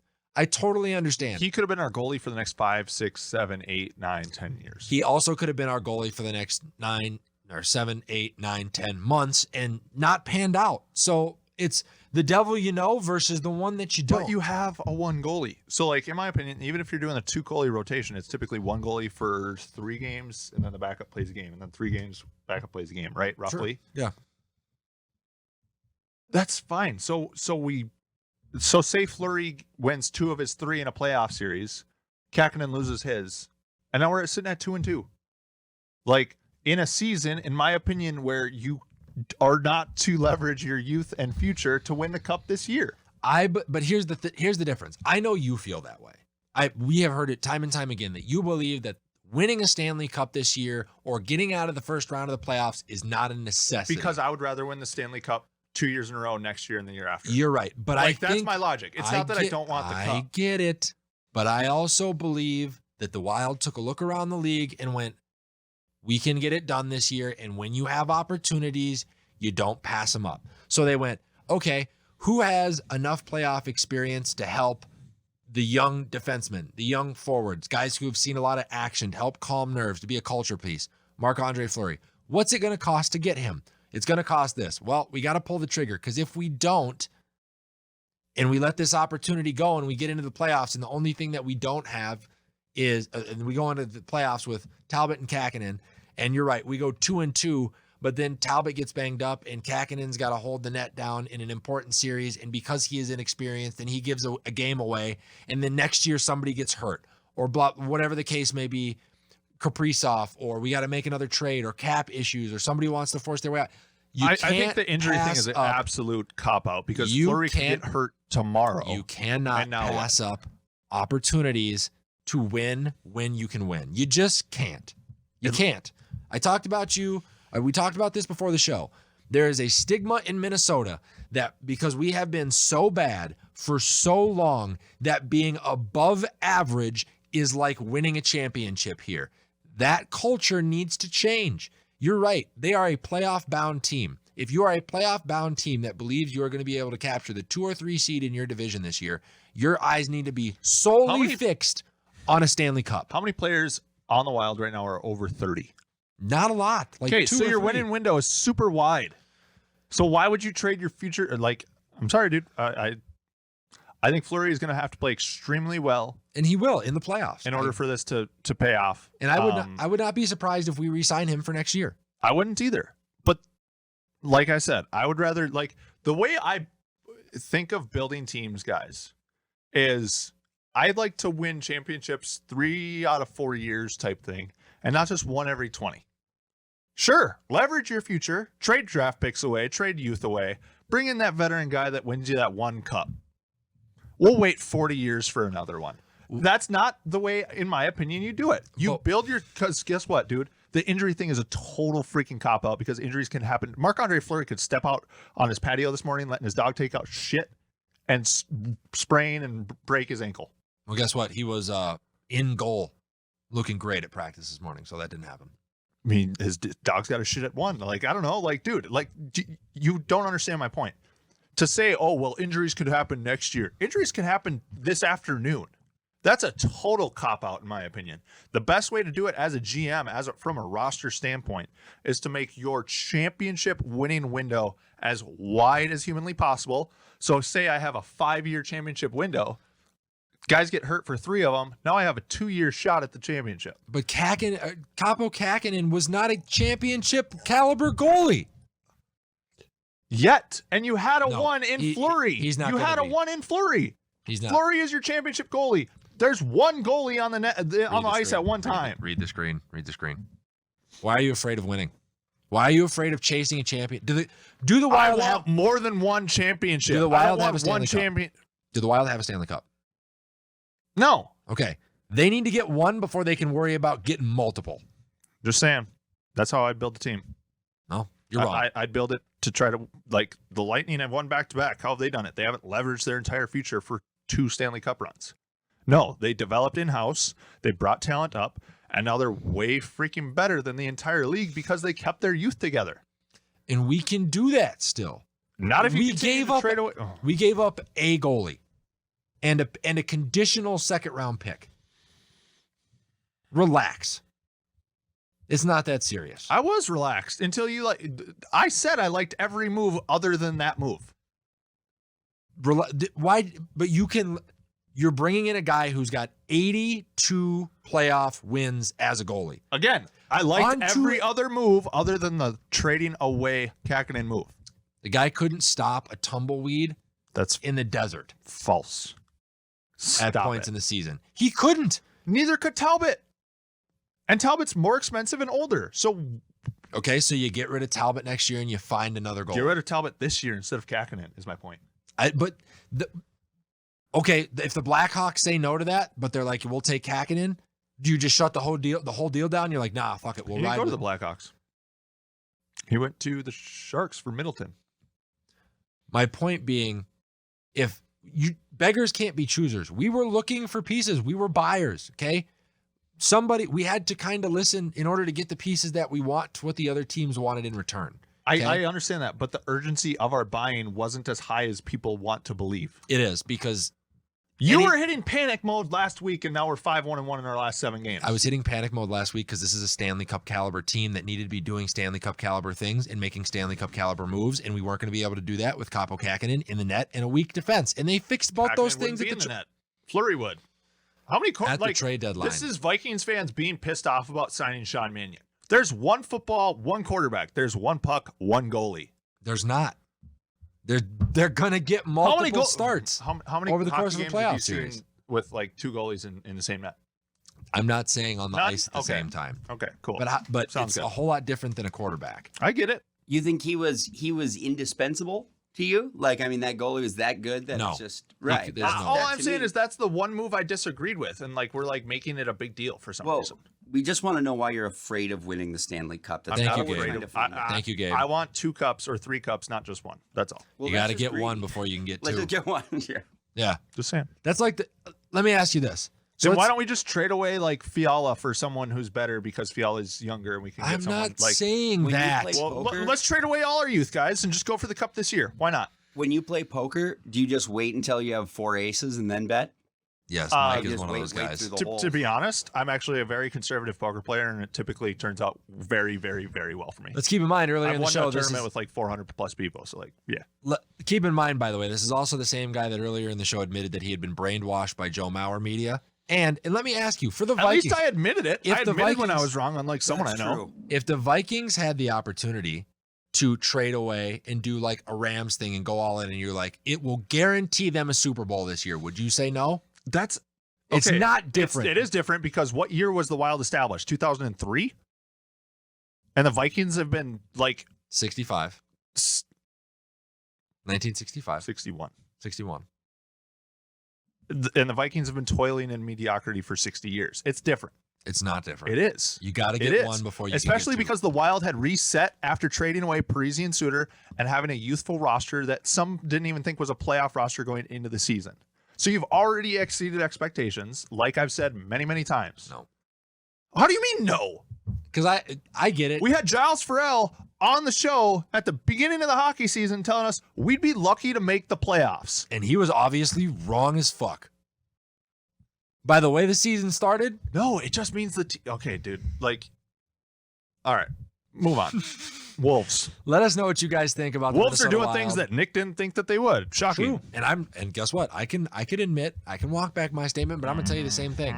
But let us know what you guys think on the Minnesota Wild. Let How us about know the what you guys schedule? think. You guys Oh wanna yeah, do that? the Wild schedule. You can do it. Fair enough. Put it up, Gabe. All right. So obviously, Mike is living in the past. The games that are coming up are going to be Vancouver tonight, the Columbus Blue Jackets, and then the Colorado Avalanche and Philadelphia Flyers in every other day fashion. So let me ask you this: do you start Talbot tonight? You do, because he's coming off a shutout. And if he wins again tonight, do you start him against Columbus? No, I Why? said- Like if they win 3-1, would you let me get through the schedule? Good Lord, man. You're the one complaining about time. I believe for the Marc-Andre-Fleury thing, the Colorado Avalanche would be the first game that you would want to see what he has to offer. A high-powered offensive team that would give him some time to get integrated with the team. That would be, for me, his first showing if Talbot continues to rattle off wins. Like, quality wins. Like, he had a shutout last night. You're obviously not I playing him tonight. apologize, but I disagree with that logic because if Talbot is that hot, if Talbot allows 1 goal over the next 2 games, and now you're playing the best team in the division, you're not going to give your hot goalie that start? That's why I'm not a general manager of a hockey team. That's why you don't have 2 number 1 goalies. All right, moving on. Anyways, so Vancouver, Columbus Blue Jackets, Colorado Avalanche, and the Flyers on the 24th, 26th, 27th, and 29th. I think dropping 1 game here is okay, but anything more than, I mean, this is continue to gel and win. You can't slip any further. I want to say 3-1. Yeah, that's what I would go with as well. I think you could pull off 4-0, but with some new pieces on the team, I get it if there is some time to gel. That graphic right there. Mike does give me a headache. All right, and let us know what you think about the Minnesota Wild in their next few games after being hot the last 7. And who would you start in that tonight or Saturday or Sunday? It's already been announced. Tonight's going to be Talbot. I know, but that doesn't necessarily mean that I can't ask the fans who they would start. True.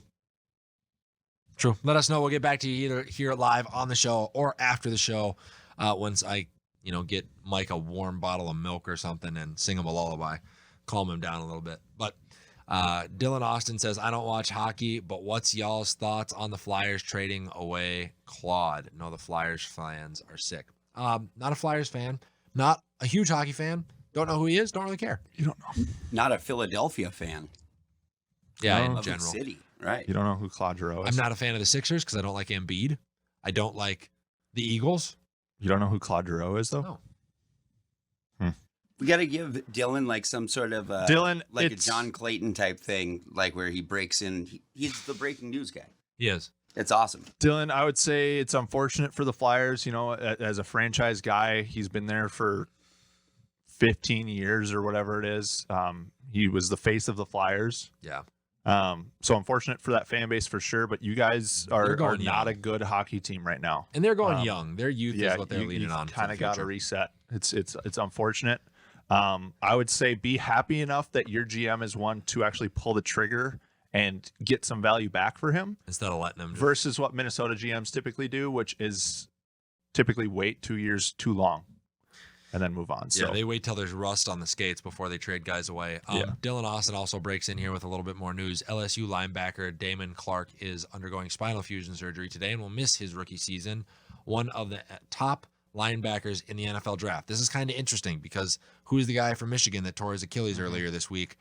You were looking, if you were a team that was looking for a linebacker early in the draft this year, the landscape has changed quite a bit. well, that, and I mean, if you're a team that was considering linebacker in the 3rd, 4th round, your landscape has also changed because these guys will slide down draft boards. Yes. Due to the injuries. So it's going to be interesting to see. Someone could get a steal in the early 3rd round with a potential 1st round. I think it was, he hasn't lived up to the hype now, but I believe it was Jalen Smith, the middle linebacker for the Cowboys, who was basically a top 10 pick, got injured, dropped, and the Cowboys were able to get him in the 2nd or 3rd round. And he was serviceable a pretty big story at that point in time. For a couple of years. So, So be aware, buyer beware, I guess. For sure. For linebackers this year, and pay close attention to who's picking in front of you. We can move on over to the Minnesota Timberwolves as they continue to somewhat stay hot. I know they took an L last night against Phoenix, but team has looked pretty good as of late. Moving towards the playoffs here. Pat Bev is the nuisance that you expect him to be late in the season. Once again, you're going to dog on me for this. I know everybody's initial thought process was, if we can just get into a play-in game, that's improvement. I don't want to hear that shit. I think that's the conservative BS that lets teams mire in mediocrity for 60 years, like the Minnesota Vikings. I would like to see a playoff spot secured. So grab the 6th seed. Anything worse than that right now with the roster that you have is a little bit of a letdown. I'm not going to say it's a total failure. And the only way that that's going to happen right now is if Cat plays a little bit better defense.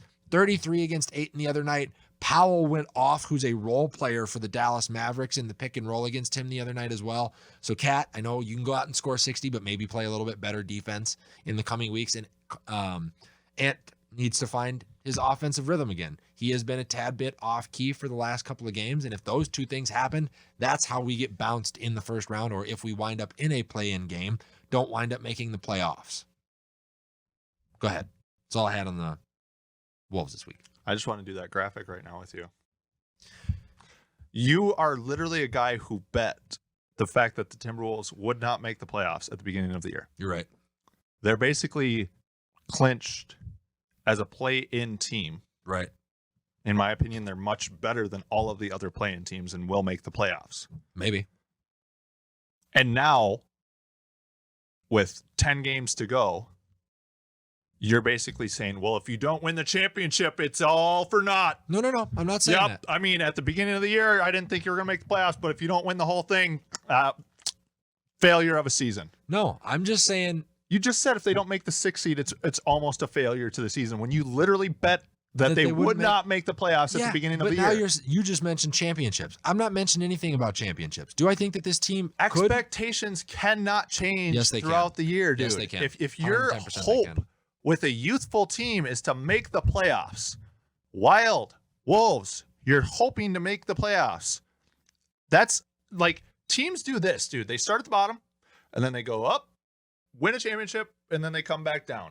It does not typically, other than like the Twins in 1991, when you go from worst to first. It doesn't happen like that. You go from worst to 15th to 10th to 5th to first, back to 5th to 10th to 15th to last, and then you draft that next guy and you start the whole. It's literally a bell curve. It goes like this. It's cyclical. All sports are like that. So to expect the Wild and Wolves, who their expectations and goal for the season was to be a competitive playoff team with youthful rosters that will gain even more playoff experience and come back even stronger the next season, cannot be, if you don't win the championship, I didn't it's a even failure. mention championship for the Minnesota Timberwolves. I get it. Even the Golden State Warriors, Mike, they got to the playoffs, they got through the first round, and then they broke through and won a team ever. And I get it. But for you to say that expectations can't change in any scenario based on the external circumstances is ridiculous. Stop. Gabe, I have a question for you real quick because you're a comedian, right? Let's say you go and open for a big name comedian at the Target Center. There's a massive show going on, and you go to open for them. Yes. And you're like, it's just an opener. I'm going to do a 15-minute set. But you go out there for the first 15 minutes in front of a stadium crowd and kill. And they're asking for an encore. Do you just cower? Do you walk away? Do you think, well, at least I got to the stadium. My expectations was just to be an opener. Or because you killed, because you killed and you were out on stage, can you then go, you know what? My expectation for next time is to not be an opener. I would like to be a co-headliner if I'm going to do a venue like that because I know what I'm capable of. Well, as someone who's born with a killer mentality, that's what I think all the time. And that's such a dumb similarity, dude. Because the expectation going into season was to be an opener for that show. That show ends, you set new expectations for your next event or season. You can look. He's not going to be 7 minutes into his set and go, well, this is going really well. I might as well just headline this whole thing. Well, it's a good thing. He's not going to change his expectations in the middle of that. Stop banging on the table. That's also true. Like, but dude, no. It's a good thing they play more than one game. Unless you make a mid-season trade where you bring in like a Jimmy Butler or someone like that, then your expectations can change. Then and only then. Mediocrity. That's what that tells me right there. I'm sorry, Mike, but stupidity. I could not disagree with you more on an individual topic because opportunities like this don't come along every day.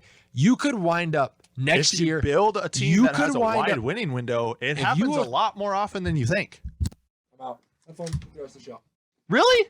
Well, if you're not gonna let me talk, then we've got some different things to say. You could wind up next year with the Denver Nuggets with a team with Jamal Murray back and another draft pick that you can't get above. The Clippers could get healthy next year. The Lakers could rebound next year. And then instead of being a 5 seed, you're fighting for the 8th seed. Situations are situational. Expectations can change based on external circumstances. They do in everyday life. All of the time. And for somebody who is a coach, I would expect you to know better than that. You can, if you walked into your Andover team and you're like, we might win 3 games this year, and all of a sudden, 4 games into the season, you're 4-0 and you're blowing the doors off everybody. Do your expectations for that team not change from we'll be lucky to make the state tournament to maybe we should go win a title? Well, if I'm being you'd be completely lying honest to with you. I set realistic expectations, and the years that I have coached at Andover, our realistic expectation is state tournament, if not state championship. And we've achieved that. No, I get that. I'm saying if in the next couple of years you're like, we're undersized, we don't have a quarterback, we've got kids that are sick, there's another school that's been way better than us, but all of a sudden you come in, the other team's quarterback gets hurt, they don't have as good a year, you're blowing the doors off teams unexpectedly because you got a player you didn't expect to be fantastic. You're going to change your expectations as a coach for that team in the middle of the season. So for you to sit here and say that you can't change the expectation for the Wild and the Timberwolves midway through the season based on the product that you're getting on the ice or on the court day in and day out is ridiculous. I did say, barring something drastic as such a Jimmy Butler trade middle of the season. But we didn't even need that. The Jimmy Butler trade a few years ago. Yeah. Changed the expectations of the Timberwolves for that season. Correct? Yeah. And and having these 3 guys in house and we had them at the beginning of the season and you didn't think that this was a playoff team. And you're right. And based on the product. And now you're saying that if they don't. And based on the product that I saw on the court, my expectations of a team of this talent level are allowed to change. As they should. That's fine. They should win the Wild need to win this cup, or else it's a failure because they're a youthful team. I'm saying they should be making moves to go after it, though. I think the Timberwolves should actually trade away Anthony Edwards, D'Lo, and Cat. Go get LaMarcus Aldridge and some picks. Just set yourself up with old veterans that can put you over the hump for the year. You don't need old veterans to do that, though. You can do it with the roster you have in place. Hold the guys accountable. In a few years. Yes. You can do it this year. Okay, let's move on. Well, we don't have anything left. That's the end of the show. March Madness. I don't even know if I want to do March Madness with you. I'm mad enough at you. So if you're a 15 seed and you win the first round, do your expectations change? St. Peter's should now be looking at making the Final Four or the Elite Eight. I mean, here's the thing, though. If they don't, was it a failure? No, because your expectations going into the tournament are, hey, we made the tournament. This is awesome. Let's play the best we can. I understand that. Oh, okay. Just checking. I understand that. That was not the point I'm trying to make. I'm just saying, play to your talent level, right? The Vikings last year were a disappointment because they didn't play to their talent level. Agreed. Right? On the field. It would be a disappointment to me now, based on the talent that has been showed to me all season long for both the Wild and the Wolves, if they didn't get out of the first round of the playoffs. So would you agree that the Wild and Wolves are both playing higher than expectations? No, because I think your expectations change based on the product on the floor that you get and the potential. The product on the floor that we get is surprisingly good. And it's surprisingly good because it's exceeding expectations. I'm about to make a Kirk Cousins comment that's going to make you blow your lid. That's the expectation we have of Kirk Cousins, because Kirk Cousins is good. The expectation we had of Kirk Cousins when we signed him was that he would bring us to a Super Bowl, because Case Keenum brought us to the NFC Championship. And because he hasn't been able to do so, it has been a disappointment. But there are fans out there that go, oh, Kirk's ability to play in October should lend us to believe that he can duplicate those and bring this team to a Super Bowl in January or February. And that's where the disappointment comes from. Kirk's ability on primetime games lends me to believe that that will never happen. Good way to politician your way out of that comment. But let's get to March Madness before we run way over on time. I'm sure Gabe's back there like, oh my God, these two are an old married couple. So March Madness has been going on. Got through the first and second round of the tournament last week, which has been quite interesting. Any surprises for you in any of the early games in the first or second round there, Mark? Yeah, I mean, obviously when you have a 15 seed, win 2 games, it's surprising. It's cool to see every year, because it does happen almost every year that a 14, or 13, 14, 15 kind of breaks in. North Carolina's been a little bit surprising to me.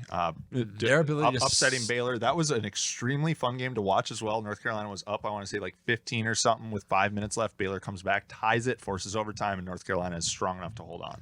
And their ability to score the basketball has been impressive. Mm-hmm. I did not think that they had this much talent offensively, especially in a year where, if you look at like the betting lines and the over-unders of a lot of games right now, defense has ruled the day for the majority of the tournament. Yeah, whenever you can put up 93 points in a college basketball game, that's pretty impressive, even with overtime. Like that's impressive. Yeah, my only other takeaway, really, honestly, is Iowa as a team. The Big Ten sucks in the tournament. Yeah, which is interesting. Typically, the Big Ten is the tournament style of basketball is typically slower paced for majority of teams. Yeah, and that does lend to Big Ten basketball. They typically play a defensive style throughout the conference. Games are typically 48 to 52. You'd think that would pay off in the tournament. It does not. It does not. It's really interesting. So that was the only interesting games really from the first couple of rounds for me. So now we can take a look at, and I know Gabe, we can start with the Midwest since you have it up. The Midwest, Elite Eight, or the Final Four in the Midwest Division: Kansas versus Providence, and Iowa State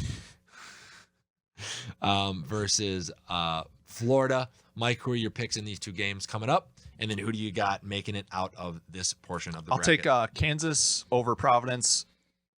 And I'll take Miami of Florida over Iowa State, and then I'll take Kansas over Miami. Yeah, so I had Kansas and Florida winning, and then I actually took Kansas over Florida. Miami of Florida. Miami of Florida. Yep.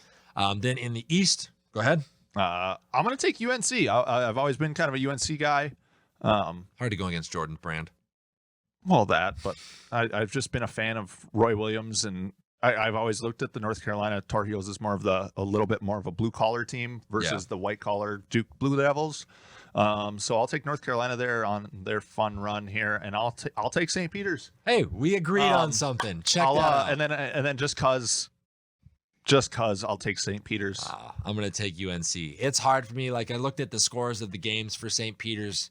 You know, they gave up 79 to Kentucky. Imagine what North Carolina is going to be able to do to them offensively. They also put up 85 against Kentucky. Very true. But then we're only able to put up 70 while holding the other team to 60, which, I mean, I like Murray State, but I don't think they were an offensive juggernaut in this year's tournament by any means. So I will put St. Peter's past Purdue and North Carolina past UCLA, but then I will take North Carolina over St. Peter's.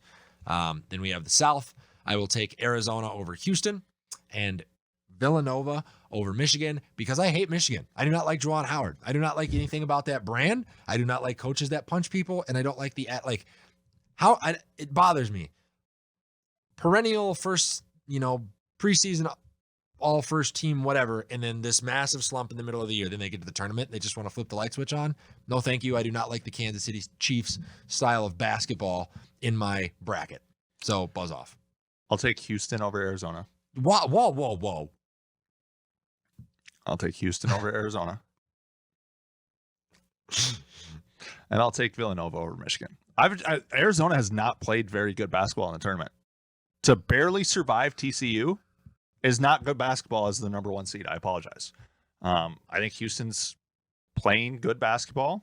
They've had double-digit victories in both of their games. I'm gonna take Houston. And then I'll take Villanova because, fuck Michigan. Yeah, all right. So then I took Arizona over Villanova. Are you going to take Villanova over Houston?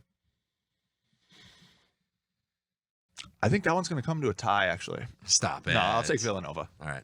And then last but not least, the West. Gonzaga has been dog walking some teams. So I will take Gonzaga over Arkansas. I don't think there's any surprise there. Arkansas only scored 53 points in their last game. So I think that's going to be a little bit of a mismatch for Arkansas. And then Duke versus Texas Tech. I would love to see Coach K get his roses here and make another deep run. So I will put Duke over Texas Tech. And then flip the coin for me on Gonzaga versus Duke. I'll take Gonzaga over Arkansas, Duke over Texas Tech, and Chet Holmgren dunks on Coach K as he leaves the court for the final time. I'll take that. I'll agree with that. Perfect. Those are our predictions for your NCAA March Madness bracket. As you can see, Mike is his energy is on a bell curve, folks. He got real hyped up for the middle portions of the show. Oh, the energy's still there. Now he's it's all just being mellowed out at this point. So. It's actually moving the bobblehead. How's that working? That's crazy. That is actually pretty cool. All right, folks. Well, we were glad to have you in with us again this week on Thursday. Mike, what'd you think of the show? It was a good show. I've heard from people during the show, actually, that was a pretty engaging segment, and they couldn't take their eyes off of it. So maybe it's a good thing when we argue and you're okay, on. Listen, we're not going to Stephen A. Smith our way to great ratings, but I'm glad that everybody enjoyed everything that we had to say today. Mike, if they like the content, where can they find us? Well, Skip, you can find us on Instagram, TikTok, Spotify, Facebook, Twitter, YouTube, and Patreon. Did you say Twitch? And Twitch. There we go. Mike will be on Twitch here before too long. Please I just got to convince the fiance to allow me to. I'm actually currently in a franchise with my brother, and Samantha gave me the Packers. First time I've ever played as the Packers on Madden ever my entire life. So it's been fun. Awesome. So make sure you tune in next week as well as we talk more and more about the approaching NFL draft, fights for both Ryan Garcia, Canelo, some news on Conor McGregor. I know as that gets a tad bit closer to his return, and the final portions of the NCAA tournament and baseball being right around the corner for opening day. As always, glad to have you. Stay safe, stay warm, take care.